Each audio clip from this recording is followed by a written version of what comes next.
With apologies, because look, man, there's been there's you have a book. There's been books written about you, so many articles. There's a movie made about your life. But if you can you take us through sort of where you were in your life with your career, with your family on 9/11, and what that day, what went down that day in your memories, and then just sort of take us through it. Yeah, I mean, 9/11, I was living the American dream. I always wanted to be a cop. Took me 6 years to become a cop, but during those 6 years leading up to be a police officer, I met my beautiful wife, Allison. Was working in the corporate world, actually going up in positions in a good way. The port, Allison was. yeah, Mm-hmm. me and Allison, and then and I was working loss prevention, private security, which I never thought would put me in a good position. But then the Port Authority called, which was like winning the lottery. I mean, it's just a great job. You can make a lot of overtime. You can take care of your family. And again, they call us like the bodegas because we're all different commands. So each command is different. What we do at the bus terminal, they're not doing at Newark Airport. Totally. You can't treat people at Newark Airport like you treat people at Yeah, the yeah, bus terminal. and certainly different at World Trade, Yes, right? Yeah, yeah. absolutely. But I mean, I was living a dream. I had got on the Port Authority January 19th of 2001. We graduated at the World Trade Center Marriott and got assigned to the bus terminal. And I started working a lot of overtime. And Allison and my dream was to buy a home. We were living in Garfield, New Jersey, uh, and had an apartment. We had a little girl by then, Bianca. She was 4 years old. And Allison was now pregnant with our second child. And I remember talking to my mortgage guy, and he said, you're a Port Authority cop. You guys make good money. Let me see your numbers, and scrounge enough money that July we bought our first home in Clifton, New Jersey. So now Allison's pregnant. We move into our new home. I'm every day getting up. I was working day tours 7 to 3. Every day was just like a dream for me to go to work. And on September 11th, it was a beautiful Tuesday morning, not a cloud in the sky. I actually was almost going to go hunting the night before and take a personal day. But I said, I'm going to save it for the rut. For those who don't know what the rut is when the deer are mating in November. And but I said, I'm going to Kill save my. mother, dude. So I wrong. said, I'm going to. They taste good though. Yeah, But yeah, I fair said, enough. I'm going to take the day and save it for November. So I went to work. It was a 20-minute drive from Clifton, New Jersey to the bus terminal. And I remember just getting ready, walking into my bedroom like a lot of cops do, giving their wife a kiss, which I did with Allison. I kissed her belly because she was 7 months pregnant. Mm. I went into the next room to Bianca and I gave her a kiss. And I did that every day because of love, not because I thought I wouldn't come back home, because I never thought about that. And I went to work and drove in. And one of the things I tell people is you never outgrow high school. I don't care. You just don't. I've been blessed to meet from presidents on down, and when you spend enough time with someone, some high school BS comes up. Get to the bus terminal, go downstairs, walk in, and here's high school. We're all at our lockers. These are men trusted with their guns and the law, Yeah. and they're busting chops, acting silly, acting stupid.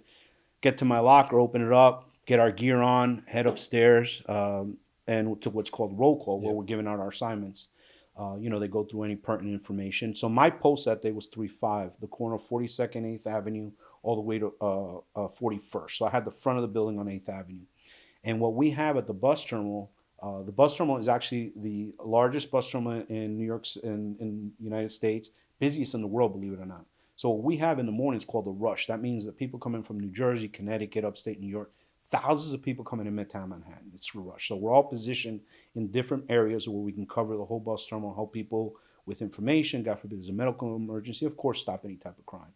And went out, and I remember that morning we didn't go for coffee because sometimes a couple of us would go and grab coffee, but we just went out to our post that morning. And I remember having my back to 8th Avenue, and the taxi cabs were behind me, and I'm looking at the doorways and just watching thousands of people come through. Normal day. And I remember there's an awning above me, and the awning would go out toward 42nd Street and stop, and then on the corner, I saw Sergeant Ross with Patrick McNerney, another officer, a senior officer, and another officer, Sanchez, and they're standing there. And I remember just looking over, and I'm looking at Sergeant Ross, and he's actually like following something in the air. And I couldn't hear anything with all the traffic, but I look over the corner of 42nd 8th Avenue, and for those who have never been in New York City, an intersection in New York City is pretty big. All of a sudden, I saw a shadow just cover the whole street, and Sergeant Ross is following. I didn't pay it any mind. It's New York City. Things happen. I'm like, whatever. I go back to looking at the doorway. Our radios crackled and it said 840, all units 840, which means all units come back to the police desk, which had never happened before. I mean, so I'm thinking to myself, man, they're taking us all off post at the busiest time of the day, but whatever. So I cross 41st Street and I walk over to post 5 Is where that? Were you worried then? Like, are no, you? No, nothing, it's nothing at all. just Just they're calling us go back. I don't back. know Yeah, what's going on. yeah. So I go back and I hook up with Dominic Pizzulo. Dominic was a great dude. He didn't want to be a cop. He came over to the Port Authority because it was a good job. He was a high school teacher in the Bronx. But in the 9 months leading up to September 11th, he understood what it meant to be part of the Thin Blue Line, be a cop. He was just a great dude. He was a weightlifter, and we hook up, and I go by Will. My mom calls me Willie, and Dominic used to call me Willie, and I would let him call me Willie because he was solid. Like he used to not like to swap days with people because if you do a swap, that means you got to pay it back and it's longer. But when I was moving, I asked him if I would swap with me, and him being a parent, he said, "I'm going to swap with you, Will. You're a good guy." He goes, "So you can move." So he made my move easier because I ended up taking like a week off to make my move from Garfield to Clifton to our new home. So we started walking back down the main of the main bus terminal there, and I remember him just saying, "Willie, something bad must have happened, man, for them to call us back." I said, "Yeah." So we head back to Ninth Avenue around the corner where our police desk is. As I come around the corner, I'm looking up at the police desk that sits high, and I remember seeing the sergeants and lieutenants. By then, we have already known who our bosses are, all right? And there were people you respected and there were bosses you didn't respect.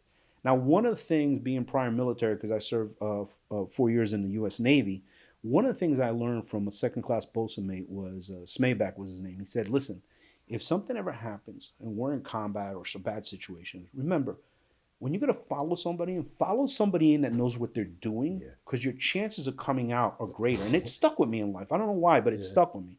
But one of the people up that I saw was Sergeant John McLaughlin. Now, you talk about, and this is what I found, the people that are the bad people, they're very quiet.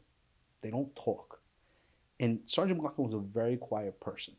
And I had been to several gun calls with him, several incidents where he was just direct in his orders. He knew what he was doing. Somebody I trusted with my life. And I remember looking up and seeing his face, but I saw concern in his face. And I'm like, man, this can't be good if I see Sergeant McLaughlin's face like that. So we keep going, walk into what's called our reserve room, our break room. I came around the back corner, and there was a big TV set we had there. New York One was on. And here's the World Trade Center. And Building 1 has a big black gaping hole in it with smoke coming out of it.